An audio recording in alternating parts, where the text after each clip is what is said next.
Hi everyone, welcome and welcome back to our channel R2S news and updates. मेरा नाम हिमलता। मैं बीना। So guys, कैसे हैं आप सब लोग? आई होप कि आप सब बहुत ही अच्छे होंगे। सो गाइस, अभी हाल फिलहाल में हम लोग को सुनने को मिल रहा है कि जापान, मलेशिया सब इंडिया में आए हैं एंड वो लोग प्लान कर रहे हैं। चाइना के अगेंस्ट कुछ प्लान उन लोग का चल रहा है। सो उस पर आज हम लोग रिएक्ट करने वाले हैं। ये चाणक्य के डायलॉग्स के वीडियो, मतलब गौरव आर्या सर का वीडियो। सो चलो स्टार्ट करते हैं, which is India, Japan, Malaysia plan against China in Delhi. So guys, video and तक देखिएगा। अच्छा लगे लाइक कर देना, शेयर कर देना, सब्सक्राइब कर देना हमारे चैनल को। और जी वीडियो की लिंक आपको डिस्क्रिप्शन बॉक्स में मिल जाएगी, वो जाकर आप लोग फटाफट चेकआउट कर दो। लेट नहीं करते, let's get started. And guys, हमारे और 2 रिएक्शन चैनल्स हैं जिसका लिंक आपको डिस्क्रिप्शन बॉक्स में मिल जाएगी, वो भी जाके चेकआउट कर लीजिएगा। चलो स्टार्ट करते हैं। हम लोग शांति चाहते हैं, चीन फायदा उठा रहा है। अब चीन हमें आंखें दिखा रहा है, धक्के दे रहा है। क्या चीन वही पुराना जापान चाहता है? कभी चाइना कोशिश करता है लद्दाख में भारत को धक्का देने, क्योंकि चाइना का कोई दोस्त नहीं है। हाँ, चाइना के गुलाम बहुत है दोस्त। सबसे बड़ा जो गुलाम है चाइना का, यानी ये तो बात सही कहा सर ने। पैसे ले रहा है यार कि जापान अब भारत की भाषा बोल रहा है। पाकिस्तान का गला सूख गया सुनते ही। दोस्तों, ये है 3 लोगों की घेराबंदी। वाओ, मस्त न्यूज होने वाला है ये। क्या प्लान कर रहे हैं लोग दिल्ली में बैठ के? हाँ, चलो देखते हैं, तभी पता चलेगा। जय हिंद दोस्तों, मैं हूं मेजर गौरव आर्या और आप जय देख रहे हैं हिंद चाणक्य सर। डायलॉग्स। इस वीडियो को लाइक करिए, हमारे चैनल को सब्सक्राइब करिए, बेल आइकन दबाना बिल्कुल मत भूलिएगा। दोस्तों, 2 मीटिंग हुई हैं नई दिल्ली में। 48 घंटे के अंदर 2 मीटिंग, और दोनों की दोनों बहुत ही ज्यादा महत्वपूर्ण। मैं बताऊंगा जियो politics, foreign affairs, national security, ये सारी की सारी चीजें इंपैक्ट करती हैं। 2 बड़ी मीटिंग हुई है, एक जापानियों के साथ और एक मलेशियंस के साथ। ये मीटिंग क्यों इंपॉर्टेंट है, क्या कारण है, और इसमें जो परत है ना, जैसे प्याज की परत होती है दोस्तों, एक परत खुलती है, फिर दूसरी, फिर तीसरी, फिर चौथी, फिर एंड में पता लगता है कि अंदर कुछ है ही नहीं, क्योंकि वो परत ही प्याज है। तो आपके सामने आज हम प्याज पेश करते हैं दोस्तों। ये देखिए, यहां पे पता लगता है कि minister of foreign affairs of Japan miss Kamikawa योको, minister of foreign affairs for Japan, और मिस्टर किहारा मिनोरू, ये मिनिस्टर ऑफ डिफेंस, ये मिले। 2+2 की मीटिंग हुई थी। ये मिले राजनाथ सिंह जी से और डॉक्टर जयशंकर साहब से। अच्छा, मीटिंग क्यों इंपॉर्टेंट है दोस्तों, इस मीटिंग में क्या डिस्कस हुआ, मैं आपको यह भी बताऊंगा। लेकिन इसके पहले यह जानना बहुत जरूरी है कि जिस सांप ने भारत को डसने की कोशिश करी है, वही सांप जापान को भी डसने की कोशिश कर रहा है। और आप देखिएगा, ये मोदी जी की बातचीत और इसको बुलाना मीटिंग में, उसको बुलाना, जो लोग आप लोग कह रहे थे ना स्ट्रिंग ऑफ पर्ल्स हैं साहब, चीन ने घेर लिया है, और ये बात सच भी है। ये बात सच भी है, गलत नहीं कह रहा था कोई, बात ठीक है बिल्कुल, कि चीन ने पूरी भारत को घेरने की कोशिश करी। सब भारत की ओर ऐसे ऐसे देख रहे हैं, लेकिन चीन ये देखना भूल गया कि चीन के पीछे भारत के दोस्त खड़े हैं। छोटे ही सही, लेकिन कई सारे हैं, बिल्कुल, और सारे के सारे चीन के सामने, चीन के साथ लड़ने को तैयार। दोस्तों, जापान यहां पे आया। सेकेंड वर्ल्ड वॉर यानी कि द्वितीय विश्व युद्ध के बाद जापान की फौजों ने सरेंडर कर दिया था अमेरिकन के आगे, और उसके बाद बोला कि साहब जापान के पास कोई फौजें नहीं रहेंगी, सिर्फ जापान सेल्फ डिफेंस फोर्स, अपनी सुरक्षा के लिए जितने उनको फौजी चाहिए बस उतने, इसके अलावा पैकअप हो गया। लेकिन दोस्तों, आज की तारीख में जापान का कुछ मूड बदल रहा है, और इतने साल तक उनकी फौजें पैकअप ही रही थी, यानी कि जापान ने कभी किसी को अटैक नहीं करा, कुछ नहीं करा। लेकिन अब जापान ये कह रहा है कि यार एक बात बताओ, 80 से ज्यादा साल हो गए हम लोग चुपचाप बैठे हैं यार, हम लोग कुछ नहीं बोल रहे किसी को। 81 साल हो गए लगभग, मोटा मोटी, हम किसी को कुछ नहीं बोल रहे। हमारी ये जो शांतिप्रिय नेचर है, हम लोग शांति चाहते हैं, चीन फायदा उठा रहा है। अब चीन हमें आंखें दिखा रहा है, धक्के दे रहा है। क्या चीन वही पुराना जापान चाहता है? वही पुराना जापान जिसने चाइना के अंदर जाके कहर मचा दिया था, जिसने पैसिफिक ओशन के अंदर कामेकाजी सुसाइड बॉम्बिंग्स करी थी। क्या इनको वही जापान चाहिए? ये जापान में जो आम लोग हैं, ये एक दूसरे से बात कर रहे हैं कि यार ये चाहता क्या है। हम लोग चुपचाप बैठे हैं, हम लोग शांतिप्रिय तरीके से अपने स्कूल में बच्चों को भेज रहे हैं, अपने माँ बाप की सेवा कर रहे हैं, खुद पढ़ाई लिखाई कर रहे हैं, दफ्तर में जाके 2 पैसे कमा के अपने परिवार को पाल रहे हैं। क्या चीन को हजम नहीं हो रहा है? क्या चीन को वही पुराना जापान चाहिए? वो जापान जो कि निर्दयी था, जो क्रूर था, जो लड़ाकू था, बिल्कुल। जिस जापान ने पूरी राइट। दुनिया की नींव हिला दी, क्या वो जापान चाहिए आपको? ये देखिए, सही बात।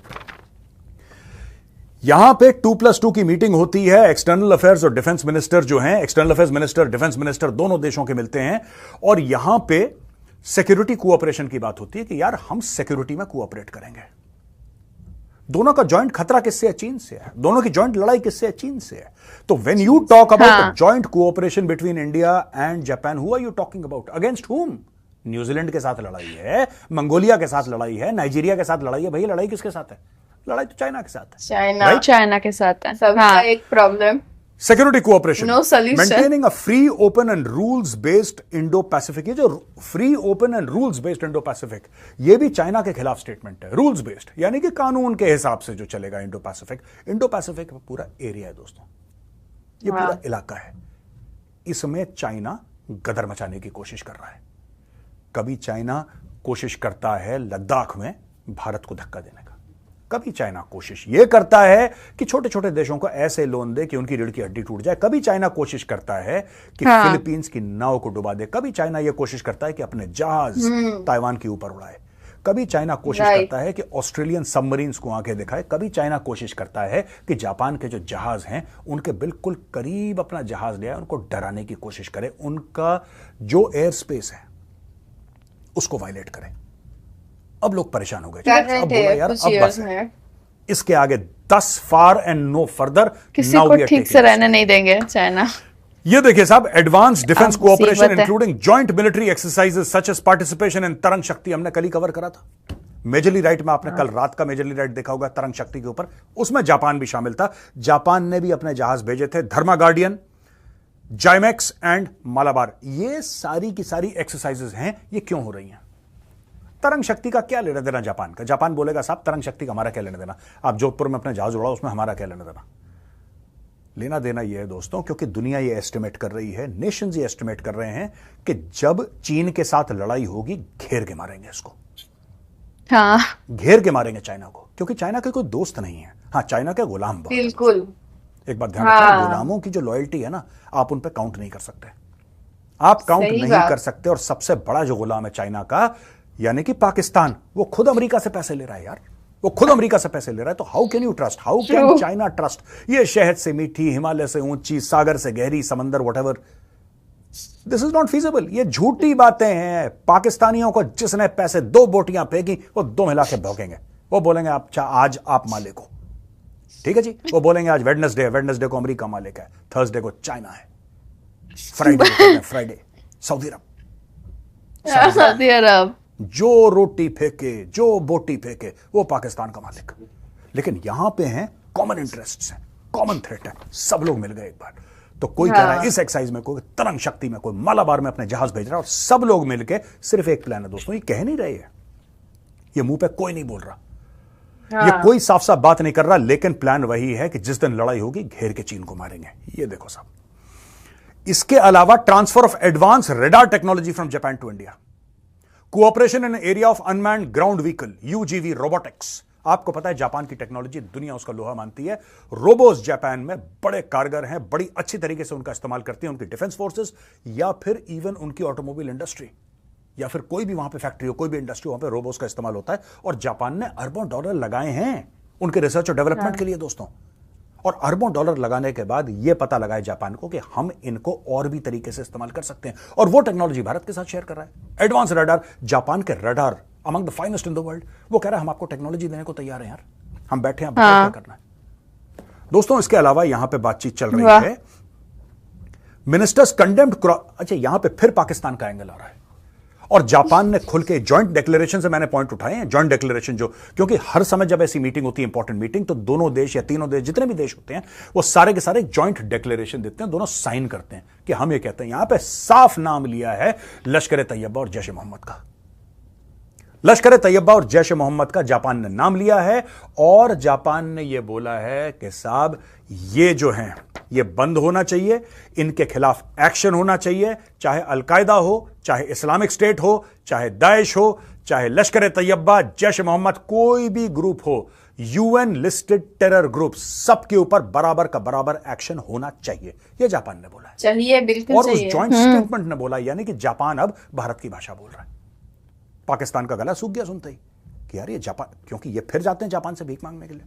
अब उनको ये डर लग रहा है कि जापान पैसे नहीं देगा उनको, क्योंकि ये सब ग्रुप्स हैं कहां पे आज की तारीख में। अलकायदा, चलो मिडिल ईस्ट में पनपा al Qaeda, Daesh, Islamic State Arab countries की उपज हैं, वहां की पैदाइश हैं, लेकिन पनप कहां पे रही है ये? इनको सेफ सैंक्चुरी कहां पे मिल रही है? पाकिस्तान के ट्राइबल एरियाज में। अफगानिस्तान और पाकिस्तान का जो जॉइंट बॉर्डर है, वहां पे ये लोग भरे पड़े हैं हजारों की तादाद में। अलकायदा, इस्लामिक स्टेट, जैश ए मोहम्मद, लश्कर तैयबा, सबको फिट कर रखा है पाकिस्तानी स्टेट ने कि एक दिन हम इनको भारत के खिलाफ इस्तेमाल करेंगे। दोस्तों आपको पता है, शायद आपको नहीं पता होगा, असम तक में अलकायदा का इन्फिल्ट्रेशन है। असम तक में, आप समझ लो, जो हम समझते थे ना कि अलकायदा किसी और की प्रॉब्लम है, नहीं बॉस, अलकायदा आपकी और मेरी प्रॉब्लम है। अलकायदा भारत के अंदर है, अलकायदा असम में ऑपरेशनल है। और अलकायदा असम में किसके कंधों पर बैठकर आया है, मैं आपको यह भी बता दूं। जिन लोगों का दिल धड़कता है ना कि बांग्लादेश से रेफ्यूजीज आ रहे हैं, उन रेफ्यूजीज में एक कोर ग्रुप है जमात इस्लामी का। वही जमात इस्लामी जिसने शेख हसीना के खिलाफ एक्शन करा था और बांग्लादेश की सड़कों पर मारकाट मचाई थी और हिंदुओं को मारा था, वही जमात इस्लामी अपने कंधे पर बैठा के अलकायदा को लेकर आया है भारत के अंदर। ये मैं आपको आज बता रहा हूं, आप खुद पता लगा लो। देखो, सोर्सेज अपने बिल्कुल फिट हैं बॉस, 100% रिलायबल।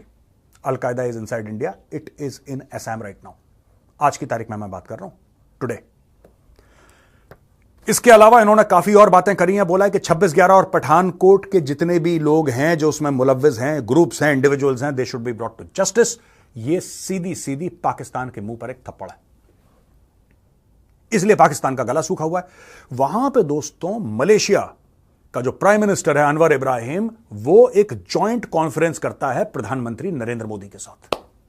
हाँ। मलेशिया कौन सा देश है? मलेशिया वही देश है जिसका लीडर था महातीर मोहम्मद, जिसने कश्मीर के बारे में, जिसका दिल बड़ा धड़का था एक टाइम पे, याद है? कश्मीर के, हाय हाय कश्मीर, धक धक धक धक कश्मीर। उसका अब तो चला गया, वो हो गया ऑफ। तो हुआ क्या है दोस्तों यहां पे कि भारत ने पाम ऑयल के इंपोर्ट बंद कर दिए थे, चीखें निकल गई थी मलेशिया की। अब ये वाला बंदा है डिसेंट है, ये वाला बंदा डिसेंट है। और इसने एक बड़ा प्यारा कमेंट दिया है। इसने बोला है कि प्रधानमंत्री मोदी मेरे दोस्त हैं। हाँ, प्रधानमंत्री मोदी मेरे दोस्त हैं। फिर इसने बोला है कि सिर्फ दोस्त नहीं, प्रधानमंत्री मोदी मेरे भाई हैं। ओके। आज तो मैं मलेशिया का प्रधानमंत्री हूं आज की तारीख में, लेकिन एक जमाना यह था कि जब मैं कुछ नहीं था, आई वॉज नोबडी, मैं कोई भी नहीं था, उस वक्त भी प्रधानमंत्री मोदी मेरे भाई थे। ये बात उसने पब्लिकली बोली है। बहुत बड़ी स्टेटमेंट यहां पे है ये।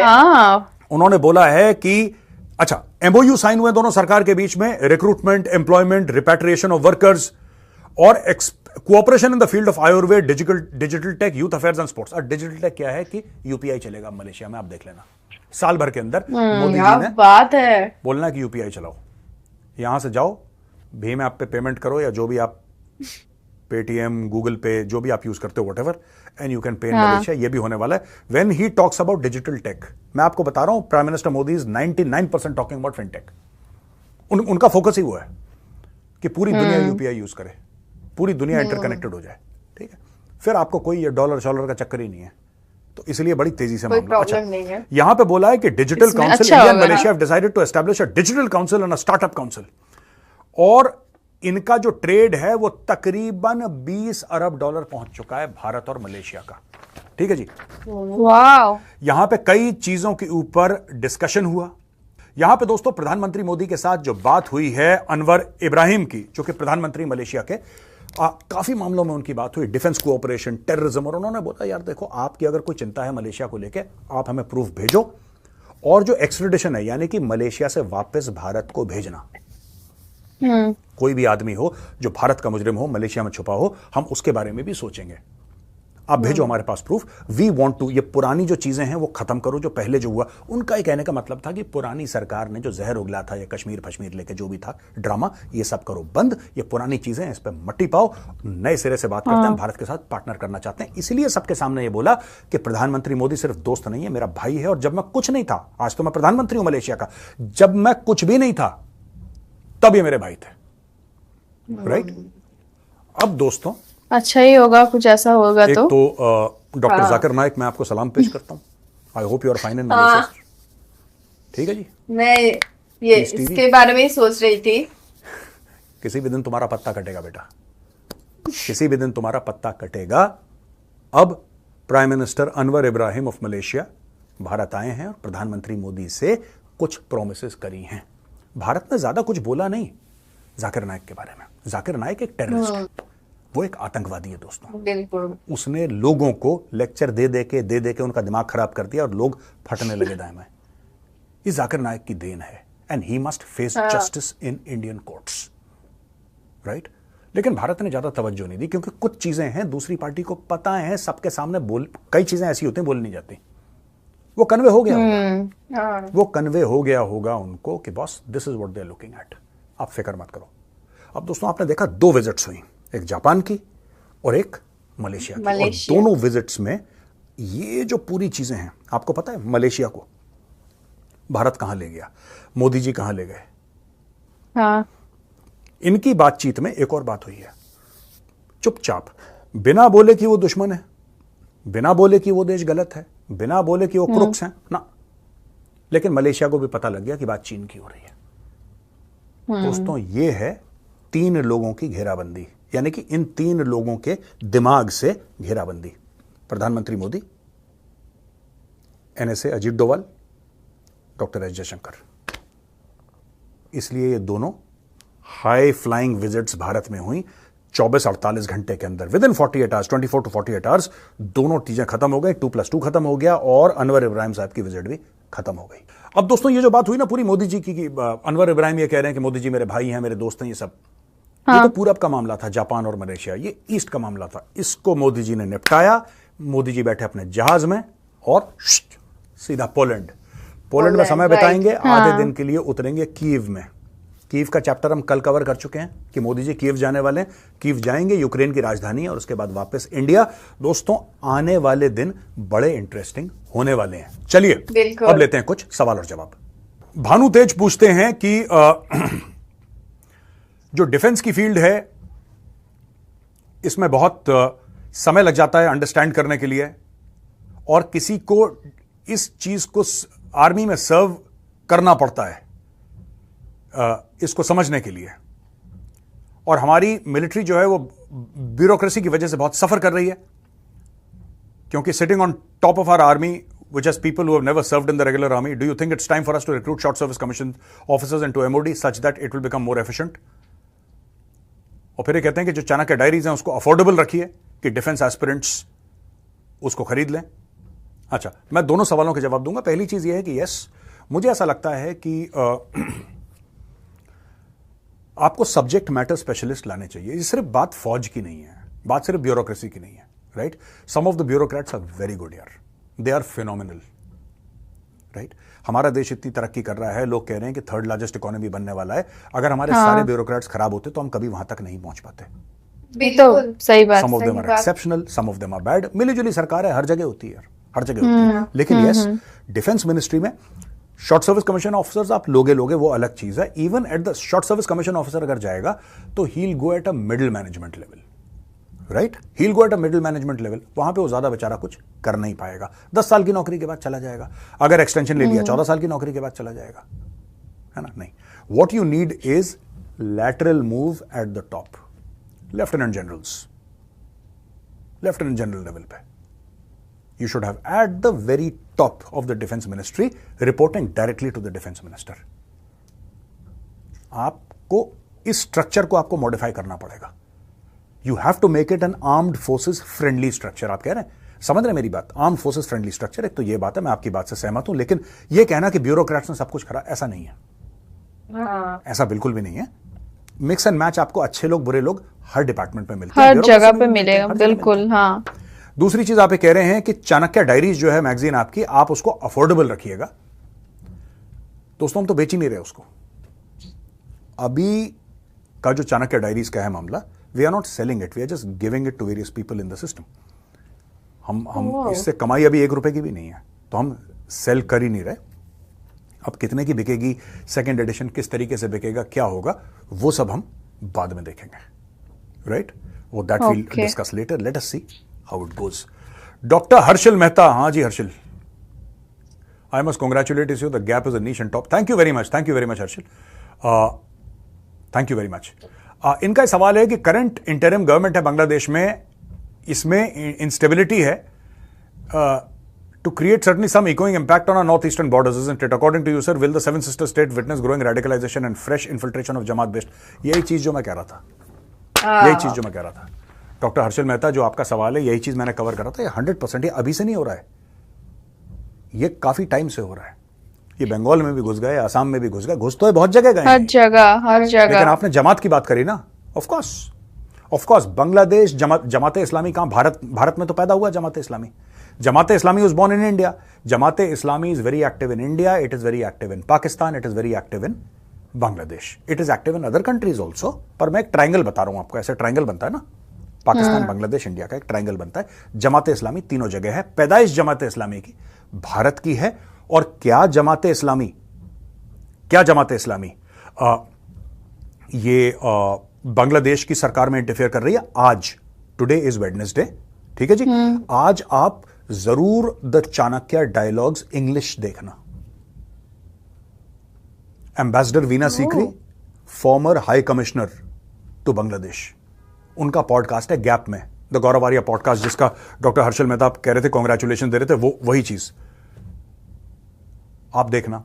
उन्होंने साफ साफ बताया है कि जमात इस्लामी का कहां कहां पेनिट्रेशन है और किस तरीके से ये लोग भारत आते हैं और किस तरीके से बांग्लादेश का बॉर्डर टाप के ये लोग बंगाल में घुसते हैं और जगह घुसते हैं और स्टेट्स के अंदर घुसते हैं, किस तरीके से इनको आधार कार्ड मिलता है और किस तरीके से ये लोग कश्मीर जाते हैं, आईएसआई के लोग, आतंकवादी।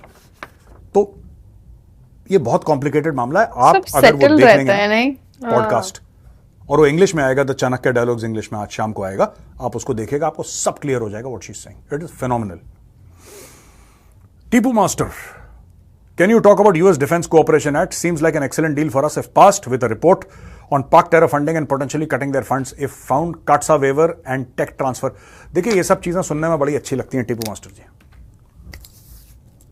हम लोग सिर्फ ये सोच रहे हैं कि यूएस ये दे देगा, काटसा वेवर दे देगा, फिर बोलेगा अच्छा ये टेक्नोलॉजी ले लो, ये जी का इंजन ये पकड़ लो, अच्छा ऐसा हो जाएगा। ये सब ठीक है, पाकिस्तान टेरर वगैरह, इसके एवज में यूएस को चाहिए क्या?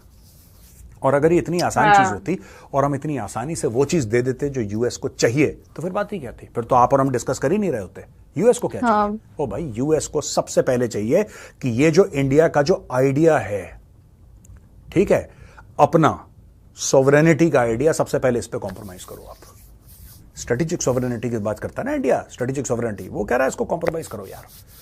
जहां हम बोलेंगे वहां पे आप जाओगे और वहां पे आप कंडेम करोगे या साथ दोगे या अपना सपोर्ट हिलाओगे या हटा दोगे, ये सब तो ये बड़ी कॉम्प्लिकेटेड चीजें होंगी। ये सब जो आप कह रहे हैं, everything will happen in due course of time, but it is not that simple, right? इसके अंदर बहुत लेयर्स हैं। दोस्तों बहुत बहुत धन्यवाद आज का वीडियो देखने का। अगर पसंद आया तो इस वीडियो को लाइक जरूर करिएगा, और कई हमारे ऐसे मित्र हैं, लाखों की तादाद में लोग बहुत ही इंफॉर्मेटिव है वीडियो, है, लेकिन भैया बेल आइकन नहीं दबाते, ऐसा क्यों? Please press the bell icon. जय हिंद, वंदे मातरम, भारत जय हिंद, वंदे मातरम, भारत माता की जय, भारत माता की जय। ओके गाइस, तो सबसे पहले तो मैं आपको ये बोलूंगी कि आप लोग वीडियोस देखते हैं, सब्सक्राइब भी जरूर से करिए। ट्रू, हाँ, सब्सक्राइब क्यों नहीं करते हैं? जरूर से सब्सक्राइब करिएगा, लाइक करिएगा चैनल को, है ना? पूरा वीडियो देखिए, पूरा वीडियो एंड तक देखिएगा। मतलब बहुत सारे लोग आते हैं, देख के चले जाते हैं, अब सब्सक्राइब कर भी दो, है ना? चलो अब टॉपिक पे आते हैं। हाँ, चलो जापान और इंडिया के साथ जो मीटिंग हुआ है दोनों कंट्री में, ये मीटिंग शायद चाइना को कुछ इफेक्ट कर जाए। हाँ, चाइना, है ना? मतलब चाइना ऊपर में नहीं दिखाएगा, बट डराने की कोशिश चाइना जरूर करेंगे इस चीज को लेके, और डर भी रहे होंगे अंदर अंदर। जरूर कुछ तो सोच रहे होंगे आई यहाँ गेस। पे सर जो बताया ना कि मतलब बताया कि चाइना का कोई फ्रेंड नहीं है, गुलाम है लेकिन फ्रेंड नहीं है। सो वही होता है कि मतलब आपका कोई अगर फ्रेंड, प्रॉपर फ्रेंड नहीं रहता है आपका, अगर सब किसी से अच्छे से आप नहीं रह पाते हो, तो वो आपको मतलब जितना भी आप दिखा देते हो मेरे पास पावर है, बाद में आपको ही वो इफेक्ट कर जाता है ना। सो जितना भी छोटा कंट्री है सब मिलके अगर कोई स्टैंड ले चाइना के अगेंस्ट, तो मतलब वो चाइना को कोई मतलब ऐसा नहीं है कि चाइना को भी सोचने में मजबूर कर देगा। एग्जैक्टली।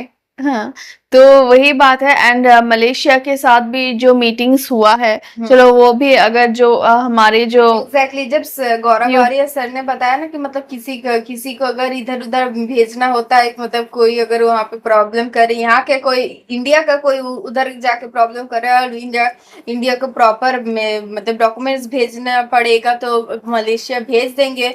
तो मुझे एक ही आदमी का याद आया दिमाग में कि वो है जाकिर नाइक। और एक जो बात बताया कि मतलब ये मलेशिया के पीएम जो बोले कि मतलब मोदी जी उनका फ्रेंड है एंड भाई है कुछ मतलब कुछ बनने से पहले, पीएम बनने से पहले वो मोदी जी का भाई था, भाई मानते थे।